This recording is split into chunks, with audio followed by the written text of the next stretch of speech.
Lovely. So, beautiful. So today's topic is 5 secrets to building that precious emotional bond with your kids. I would love for you to share with me, what does that mean to you? What do you know uh, about building that emotional bond with your child? How important is that? And do you realize how important it is really, and what we can achieve in strengthening that bond with our child? So I leave the room open. I know Carrie is traveling. Carrie has joined us. She's in LA. We really appreciate you joining us, Carrie, despite being on her way heading to a girls' weekend, which is very exciting, and it's slightly envious, Carrie.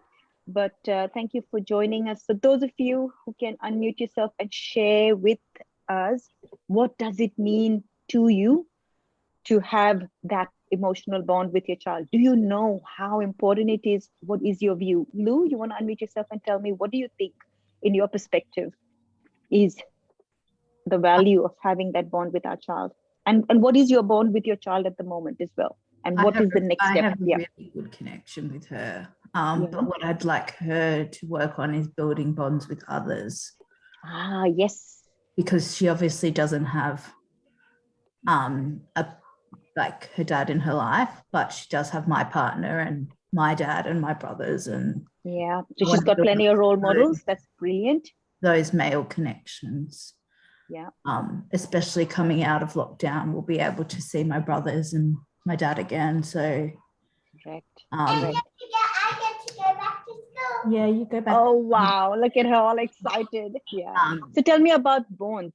What have you noticed since having that bond? What are you noticing in terms of behaviors in relationship to bond? So my take, and what I'm going to be sharing with you today, is how having a closer bond and balancing the bond out as well. So often parents think they have to give their best and be there and drop everything and be there for our kids and build that bond, and then they struggle and they feel frustrated and they say, I've done so much and this is what I get.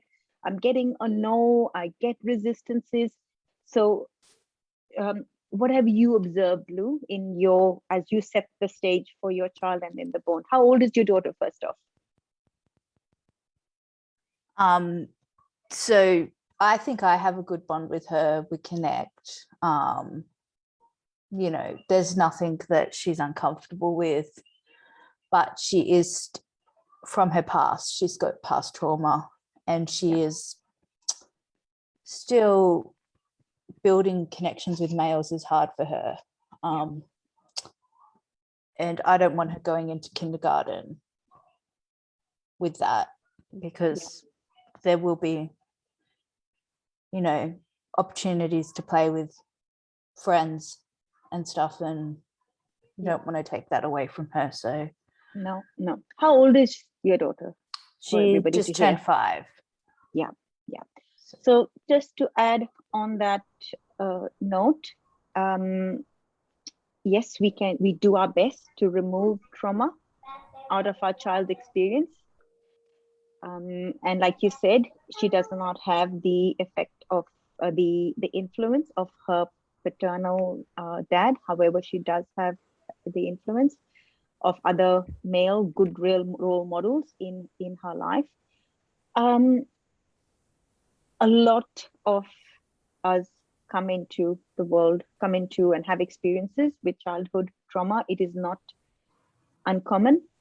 However, being an aware parent and raising her from your level of awareness, and your responsibility to raise your level of awareness, will support her in how the trauma plays out in her future.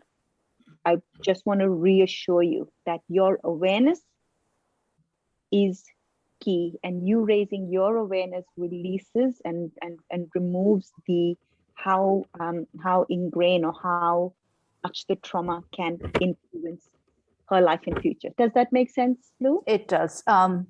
Some people have told me, oh, she'll just forget about it, but I want her to, or I want to learn from the experience. So what happened to me doesn't happen to her, and break that cycle. So So in our role, as we see, and we are aware, and I will share with you that I've had that experience with my daughters as well, and the lack of trust in males, because we had a similar situation where my ex and I separated after 22 years being together, and my youngest was 12 at the time, my oldest is 17, and yes, there was evident when two parents separate, kids do take that on themselves. It's very rare, very, very rare. In fact, I want to say even impossible that kids don't make it about them, because kids make majority of the things about them. Their world is, they are the center of their world.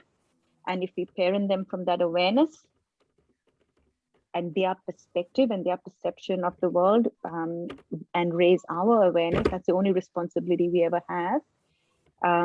Which is what you're doing, Lou. You come in to almost every event that I run, and that's key. And of course, the next step then is to go on the journey with me, which is the real awareness journey. What you get here is snippets of what's possible, and I'll say it out there. What we do when we deep dive into the 5 stages, we take you on that journey. It's very deep dive, in-depth work. Nipping into patterns, which is not something even if I tried to do in an event like this. So, but great job on you to come in and get the knowledge. I just want you to know that there is more, and there is I know that you can go. Yeah, I think lovely. I think everyone can learn something new. So Absolutely, lovely. So would anybody else like to share your awareness of how having an emotional bond, how it affects? We really want to look at the direct correlation with improving the relationship with our kids, and how we can get them more willing to follow our rules. Because kids who feel strongly connected to their parents want to cooperate, and that's what we want. We want them to want to cooperate, and having a strong emotional bond is one of the key determinants of having that relationship. Any questions here, guys? Who's here today? Rachel's here. Hello, Rachel. Great to have you in the room again. Veronica, lovely to see you again. Zen, do you want to share your perspective on how this plays out? Where does your child's behavior play out, and how do you see the emotional bond in relationship to this equation? Yeah, Have you managed to put your camera on, by the way, Zen? I'm afraid I can't. No? I Okay, because think I saw it's you come in broken. I'm twice. really sorry. Don't I've been worry, playing with it all morning, and I you've just done can't your get best. it to work. Yeah, keep going. Tell me. So anyway, yes, I'm a very strong advocate of having emotional bonds to my kids. I think, and I can really see it making a big difference in how we relate and how confident the kids are to express their own needs, because they feel safe and courageous enough to say what they want to say. So, for example, her and and me and their mother recently split up, and the kids have been, I suspect that because of the way we've brought them up, they've been very, very good about it all. At the very outset, they said, look, we don't want to be like these other kids that only see their dad on weekends, want to spend equal time with other parent. And we said, oh, great, already that's what we wanted to do anyway. And they give us constant inputs back and forth, and Wow. and I think I hope that's because of the strong bond that we've built with them, which is very unlike how I was brought up. There was no connection at all between me and my parents, and that affected obviously how when my parents try to influence me, you can't influence someone that you have no connection with. So I think if we want to be role models for our kids, we probably want to have a relationship with them first, because then they can look up to us and say, and have that trust to say, what, I know this person, I feel a connection with them, so I'll probably go along with whatever they're doing. Remind everyone in the room, how old are your kids, Zen? I've got a girl of 11 and a boy of 8.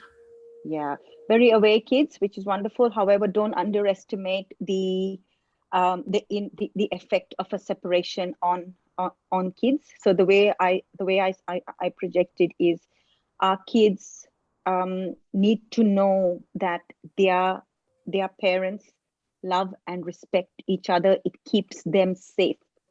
So ensure through the separation, and yes, there's reasons why the separation has happened, which makes this very challenging. However, that's why the inner work is so important, where we release the emotions that have led us to the separation. And we do this for our kids, because our kids are connected to us 100% emotionally, and they don't react from what we say and tell them is right, because we can have all of the rules of what is of what's important, what's the right way to go, but they are watching us and they're connected to our emotions. So being capable of accepting and respecting your partner through this separation is key for your kids to best transition through this process. Zen, does any questions on that? Like any difficulty, any challenges with accomplishing that? Well, I mean, yeah, from the outset, I did, we sat at the table and I said to them, look, we were very clear about how unconditionally loved they are by both of us. And they nodded and laughed, because they know that there wasn't even any doubt. So the thing was, and we said to them, look, this will never stop, no matter what. You always be our kids, we'll always love you the way we have, but the love between parents isn't the same. It can end, and that's what's happened. And it's not through anything you've done or anything like that at all. It's just between us, and we'll just carry on loving you as we've always done, and that's not going to change. Just carry on being kids, doing what you've always done, and we'll do the adult stuff. And that's right. Yeah. So I know there's lots of support there in Sydney available. However, I'm happy to have a chat, because I've been through through experiences, and I work with a lot of parents on what you need to be aware of as your kids transition through this process. So beautiful, guys. Really, really happy to have all of you in the room. Just going to check on the chat box what comments have come through. Lovely. Playful parenting. Oh, beautiful. Yep. All good, guys. I've got a book too called Abundant Motherhood, Empowering Parents to Empower Their Kids. So highly recommended to look into that for people who come into the room. We do give you a link to purchase it for just $20 if you are in Australia. And if you're joining us from out of Australia, just the postage will increase, but it's still $20 for everyone there. So Australia based. And so it is about giving you tools on how to empower yourself as a parent, what you need to raise your awareness. And it takes you through those 5 stages of awareness, building your confidence, what it is to be that confident parent, and how beautiful a gift it is to give your child a parent who is confident in themselves and trust themselves. Is a beautiful gift. It's one of the most amazing gifts we can give our kids, to be raised by a parent they can feel confident in and have great trust that no matter what, they've got us. It creates safety. And it is about, yes, it's about abundant parenthood, Zen. Lovely. All right. So moving forward, so there's a link there. I think Kate's put that link there to purchase that at your special workshop price. For those watching us online on the masterclass, we have a few of you watching us. Kate will also put the link there. Lovely. So in order to get our kids on board and want to, and I emphasize, want to cooperate with us, having that emotional bond is key. However, it is also important for us to maintain a balance. Parents can go full out and just be there for their kids, do everything that they need, drop their plans, and be at the beck and call of their kids. No, big no. That is not creating an emotional bond. There needs to be a win-win in any given interaction with our kids. We need to feel like we are winning, and our kids from there feel like they are winning too. And what I mean by winning is we need to, in our thoughts, in our emotion around, we can be really pushed for time, especially single parents, and even parents of younger kids push for time. There's so many demands on us, and we are not always going to feel like we are winning. And that's where the awareness is key, and making choices, each and every choice to be made consciously, yes, we will drop the ball, even though I'm saying each and every, but the more conscious we are, the more easily it happens, because that's how our brain rewires itself. So just going to share a few slides. I've got 5 secrets here for you.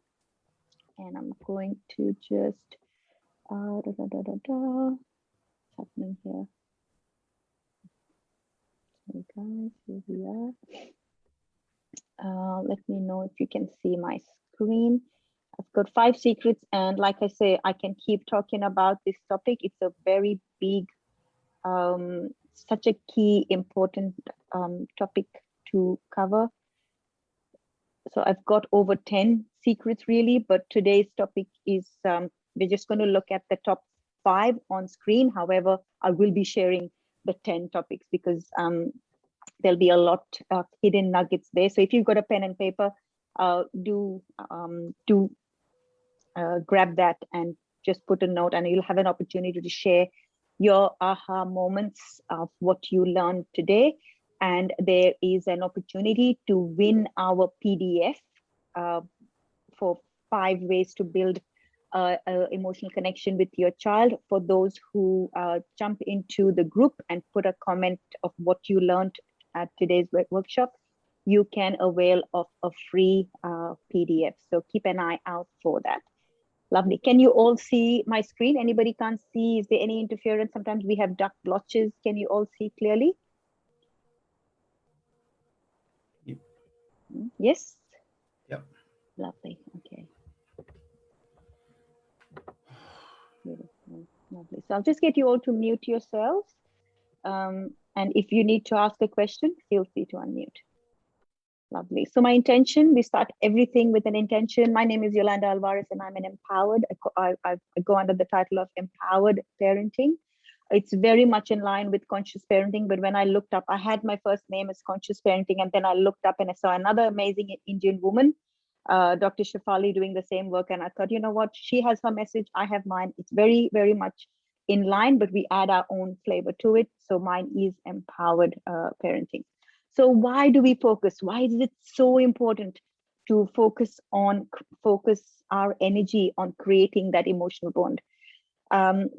Here are some that are top on mine, but feel free to unmute yourself and share if there's anything more that you can see as being so massively crucial to create that bond. So our need for connection. We always focused on our child, and we don't recognize that having an emotional bond with our child is so important for us in raising our kids, in us having the resilience and pushing through and persevering and going through those hard moments when we enjoy as parents an emotional connection, because our core human need is love and connection. As much as it's important for our child, let's not forget, or let us definitely acknowledge that it is our core need. So my intention for you is that as you attempt and foster that love and connection with your child, know that this is you meeting your need as much as your child. And we forget that. We think we just giving, and we tend to empty our cups out giving, but it's not realizing that, hey, I'm doing this really ultimately to meet my own need as well. So great awareness releases a lot of resistance within ourselves, because it does take a lot on us energetically, emotionally, physically, to keep providing to our kids. If when your kids are younger, single parenting can have its challenges too. So know that in fostering that love and connection with your child, you are meeting a very, very important need for your own self, and that is a driving force to why we give, so that we can receive too. It reduces resistance not only within ourselves, like I was mentioning before, it also reduces resistance in the way our child responds to us. It creates an energy where our child wants to listen to us. They want to support us. They want to do things for us. You'll find your kids doing things out of the blue, which we didn't even expect to happen. And these are some of the joys that we can enjoy as parents. I see my own parenting journey through all of the challenges I have been. And if you come to one of my workshops, I share my own personal story where I was coming to with that. So my kids have been through a really rough journey along with me, but it's these, I say, when I see my kids respond and react and support me, I say that, oh my God, God blesses me through my kids. So I receive the love and connection from my kids as it's that beautiful that I say, wow, that's God reaching out, really coming into and touching my heart, such depth, because I'm so blessed through my kids. They'll surprise me when they see that, you know, I've had a hard day. They'll run a bath for me. They'll cook me a meal. They'll clean up the house just out of the blue, or they'll make my bed in a special way. It's small little things where our kids want to go the extra mile because they feel that need being met so beautifully. And that's what we want to create. It's a home that runs in sync, and it runs smoothly because we have this strong foundation of this emotional bond. This is how important it is. As we create this emotional bond, our actions and our behaviors models positive behavior to our child. Very, very, very obvious one is it's meeting the child's core needs as much as it meets ours. And a very important one here is we welcome emotions. They feel safe to express deep emotions, and it's so important for our kids' well-being.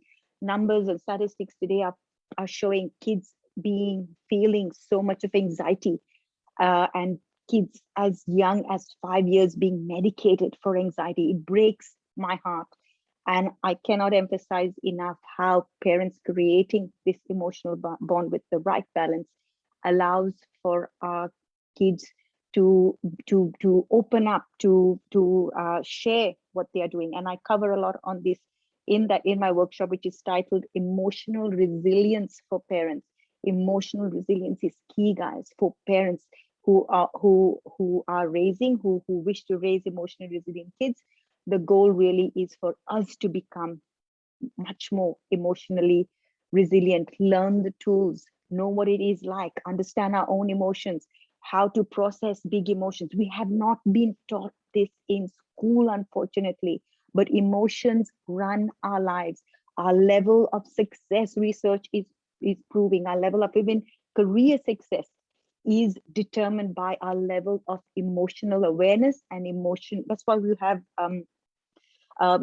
EQ happening so vibrantly in corporate organizations, because they recognize that the way we manage our emotions is a key factor in determining our own success and the success we contribute to those around us.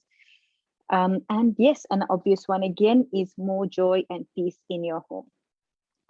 Lovely. So secret number one, we're going to go really quickly on this. Feel free to mute yourself or wait at the end to ask me your questions, but we're going to go bang into our 5 secrets.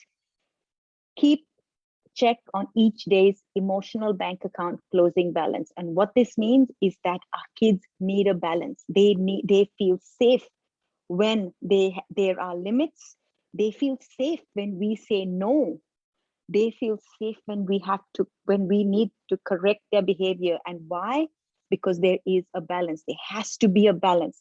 Check in at the end of each day. Have I just projected no? Have I been imposing? Have I been pushing? Have I been taking their power away? What has the balance been? Have I also included time when I have been completely present with them? Put that phone away and connected with them, given them my full loving attention, even if it is just blocks of 5 minutes, or if you can do 10 minutes, that's brilliant. And I'll be sharing that in a bit as well. That having that balance where you give them that opportunity to share, express their emotions, build that trust and partnership with them alongside setting limits. So often I have parents who come to me who have an imbalance. I can straight away, in having that initial 30-minute chat with them, in the first 5 minutes, I can tell you where the imbalance is. So key point, guys, secret number one is have the balance. Yes, it is important to say yes, no. And no, you do not have to say yes to everything your child asks you for. When it is inconvenient for you, you can express that to your child. Like the other day, I was dropping my daughter to the park to meet her friends, and she said, "Oh, mom, can you just drop my friends home after?" And I was running short. I was quite tight on time, and I said no. And she was shocked. She's like, "Oh, are you sure? Do you want my friends to just walk home then?" I said, "That's all right. We can wait till their parents pick them up, but I'm not going to be able to do that for you." And that's okay to say no. She did take a step back because mostly I can, because I work on my in my own time at home, so it's not usually a problem. But it is important that we say no as well, and it's important that our kids know that we have boundaries too. So important for us to build that closer bond and connection with them when they know that we have boundaries and that we are in control of this relationship. So step number one is check at the end of the day. Allow yourself. I have a little post-it note on my bedside table where I check in to see how has the day gone? Has there been a balance? Often, if we're always trying to be loving and connected to our kids, we can not feel like we had the opportunity to set boundaries. It is important that we do that and look for opportunities to offer that to them as well. Having those limits, stating boundaries, telling them about what your expectation is around schoolwork, sharing with them what it is around digital devices. It's all important. It's all in perspective. It gets our kids wanting to please us because they know the boundaries and they feel safe within them. And also key, what I haven't mentioned here, is that it's important not to have a moving target. You can't say that this is what it is. You have an hour on digital devices during the week, and then because you have other things on, or you move that target, it makes them feel like they don't know what the set target is and that it's influenced by your mood. So let's make sure that or a parent would say, "I'm really upset with you today, so I'm taking that even away." Be sure that you have your boundaries and they are very clear, and you are as much obligated to them as much as you expect your kids to be. If you are wavering and you are going by your emotional ups and downs, it removes the safety of the kids, feeling that there is a predictable environment that they live in. There are times when, yes, we will have to move those boundaries, but we communicate that to them. And we also say to them why this has happened. And if there's emotional stuff, just because I'm having a bad day, I don't want to deal with that. That's not their responsibility. That is your responsibility. Managing your emotions is your key responsibility. Lovely. Any questions, guys? So are we all good? Lovely. Secret number 2, how to be more present is by switching off technology, allowing for those 5 to 10 minutes. How do we connect and be more present is by connecting to our breath. Our breath has a way of keeping us grounded as we bring our thoughts and minds and observe. It's like in a meditation. Be in a state of meditation around your kids. Connect to your energy, be in your calm and peace when you're with them. Switch technology off and become aware as you tune into your body. In the work that we do with the parents, it is all about tuning into the body, becoming aware of what energy, what emotion is showing up, and giving you the tools to process your emotions. Who would like to know more about what that is? I would love to see a show of hands. Who would like to know, who already knows what that means?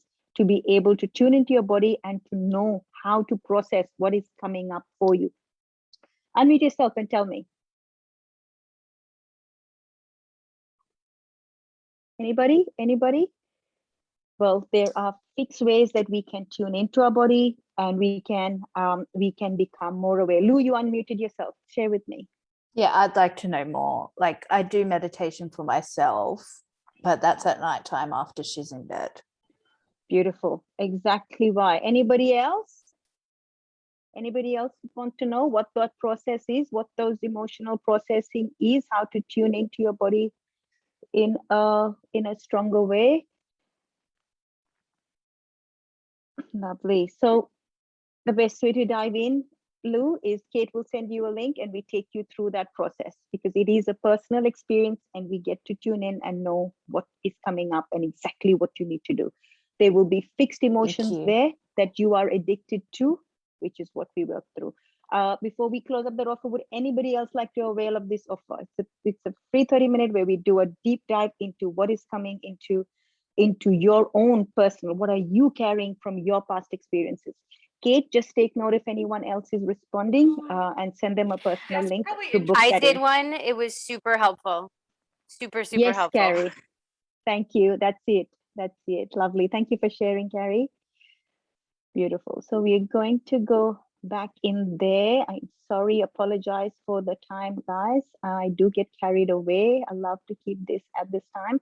Beautiful. So secret number 3 is having those special rituals. Cannot emphasize. Have bedtime rituals and have a ritual of counting. Initially, you need to count 12 hugs per day.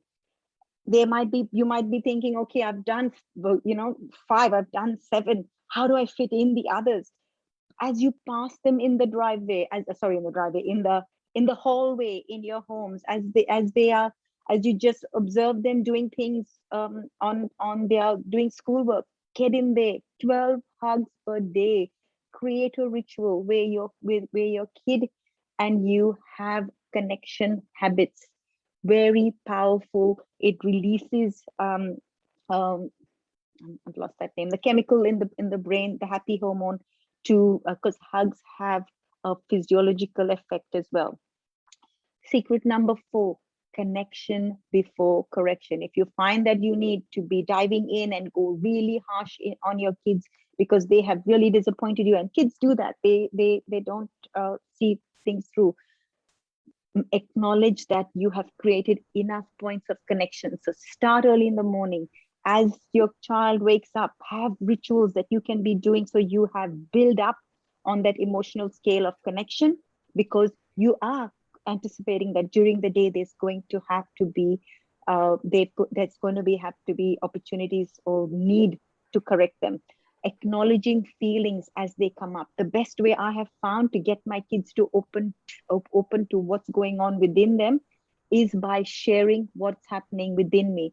I can have an interaction with a person and it's brought up emotion. I'll share that process with them. It allows them to have a sense of framework that it's safe to feel emotions. There are set ways to process emotions.